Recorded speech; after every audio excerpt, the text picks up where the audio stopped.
సూర్యచంద్రులు ఉన్నంత వరకు ఘంటసాల గానం దేశ ప్రజల మధ్యలో చిరస్థాయిగా నిలుస్తుందని, ఆయన గానం అజరామరమని ఎమ్మెల్సీ కరి పద్మశ్రీ నారాయణ, కాకినాడ నగరపాలక సంస్థ కమిషనర్ సత్యనారాయణ, మాజీ ఎమ్మెల్సీ చిక్కాల రామచంద్రరావు పేర్కొన్నారు. కాకినాడ శ్రీ బాలత్రిపుర సుందరి అమ్మవారి ఆలయ సెంటర్లో గల పద్మశ్రీ ఘంటసాల వెంకటేశ్వర కాంస్య విగ్రహం వద్ద స్వాతంత్ర్య సమరయోధుడు, శతాబ్ది గాయకుడు పద్మశ్రీ ఘంటసాల జయంతిని ఘనంగా నిర్వహించారు.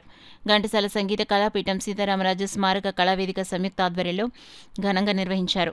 కార్యక్రమానికి పీఠం కార్యదర్శి పంపన దయానందబాబు స్వాగతం పలికారు. కళాపీఠం అధ్యక్షులు కరి అచ్యుతరామరెడ్డి అధ్యక్షత వహించగా, కాకినాడ నగర కమిషనర్ సత్యనారాయణ ముఖ్య అతిథిగాను, ఎమ్మెల్సీ కరి పద్మశ్రీ నారాయణరావు, మాజీ ఎమ్మెల్సీ చిక్కాల రామచంద్రరావు విశిష్ట అతిథులుగా పాల్గొన్నారు. కార్యక్రమంలో భాగంగా అతిథులు సత్యనారాయణ, కరి పద్మశ్రీ, చిక్కాల రామచంద్రరావు, కరి భామిరెడ్డి, చుండూరు పద్మ, సభ్యులు ఘంటసాల విగ్రహానికి పుష్పాంజలి ఘటించి నివాళులర్పించారు. ఈ సందర్భంగా అతిథులు కమిషనర్ సత్యనారాయణ, ఎమ్మెల్సీ కరి పద్మశ్రీ, మాజీ ఎమ్మెల్సీ చిక్కాల రామచంద్రరావు, పంపన దయానందబాబులు మాట్లాడుతూ ఘంటసాల గానం అజరామరమని, సూర్యచంద్రులు ఉన్నంత వరకు ఘంటసాల గానం ప్రజల మధ్యలో చిరస్థాయిగా నిలుస్తుందన్నారు. ఘంటసాల గానం నేటి యువతకు స్ఫూర్తిదాయకమన్నారు. ఈ కార్యక్రమంలో సంస్థ ఉపాధ్యక్షులు SVSN Murthy, V Rangarao, TVVSN Reddy, Bapiraju, Rajubabu, PP Sastry, Murali, KV Prasad, Srinivas, SV Ramana, K Lakshmanarao, TV Raman, Hussain, Varma, K Pullarao, V Murali, Sriramulu, Bhargavi Ghantasala అభిమానులు పాల్గొన్నారు. అనంతరం ఘంటసాల గాయకులు రమణ, బాబీ, బాలు, శాస్త్రి, రాజుబాబు, వెంకన్నబాబు, సుశీల, శ్రీరాములు, మురళి నిర్వహించిన సంగీత విభావరి అందరినీ విశేషంగా ఆకట్టుకుంది. సో ప్రతి కార్యక్రమాల్లోని, అలాగే స్కూల్స్ లో, కాలేజెస్ లో కూడా ఒక గానాన్ని, ఒక వాయిస్ ని పరిచయం చేసి ముందుకు తీసుకెళ్తే మన దేశానికి కూడా మంచి పేరు తీసుకొచ్చినట్టు అవుతుంది.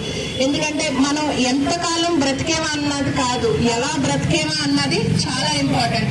సో ఘంటసాల గారి ద్వారా మన భారతదేశానికి ఒక మంచి పేరు వచ్చింది. సో ఆ పేరుని బ్రతికించడం, సో ఆయన తర్వాత కూడా తరతరాలుగా మన వాయిస్ ని ముందుకు తీసుకెళ్లవలసిన బాధ్యత మన అందరిదే ఉన్నది. సో ఈ రోజు ఈ కార్యక్రమం తర్వాత నా కోరిక ఏంటంటే, పెద్దలందరూ ప్రతి చోట కూడా ఘంటసాల గారి పాటలు కొన్ని రోజులు వాళ్ళ ఇంట్లో ప్లే చేసి పిల్లలకి, పెద్దలకి, అందరికీ వినిపించాలని నా కోరిక. ముఖ్యంగా ఆయన సినీ నుంచి భక్తి, జగత్తి 3 భాగాల్లో కూడా ఆయన పాట చేశాడు. సినీ పాటలో గేయరచగా, గేయ పాటగా, అదేవిధంగా భక్తి పేరుగా, లాస్ట్ గా మనకి కనిపించే జీవిత సత్యం భగవద్గీత. మన భారతదేశం మనకి ఈరోజు శాశ్వతంగా ఉండిపోయేది. అట్లాంటి భగవద్గీతని ఆయన కంఠస్వరంతో మనకి అందించినందుకు మహానుభావుని ఆయన ప్రదేశోపంగా భావిస్తూ అందరికీ మరొకసారి ఈ కార్యక్రమంలో అవకాశం కల్పించిన పుర ప్రముఖులకి, పెద్దలకి, అందరికీ పేరు పేరున మరి ఒక్కసారి ధన్యవాదాలు.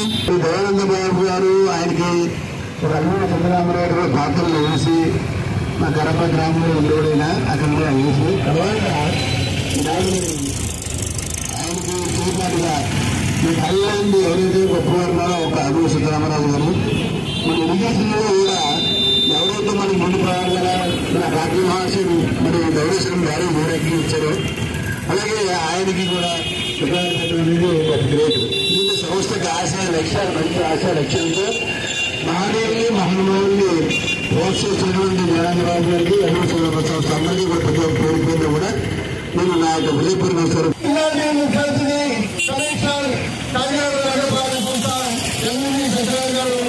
వారికి మూడు దానితో ఘనమైన నివాళులు అర్పిస్తున్నారు. అదేవిధంగా మంచి వర్గీయులు, గౌరవనీయులు, పెద్దలు చిక్కాల రామచంద్రరావు గారిని అవసరానికి పూర్వమైన సమర్పించాలని కోరుతున్నారు. అదేవిధంగా తుమ్మూరు పద్మ గారు, రిటైర్డ్ హెడ్ మాస్టర్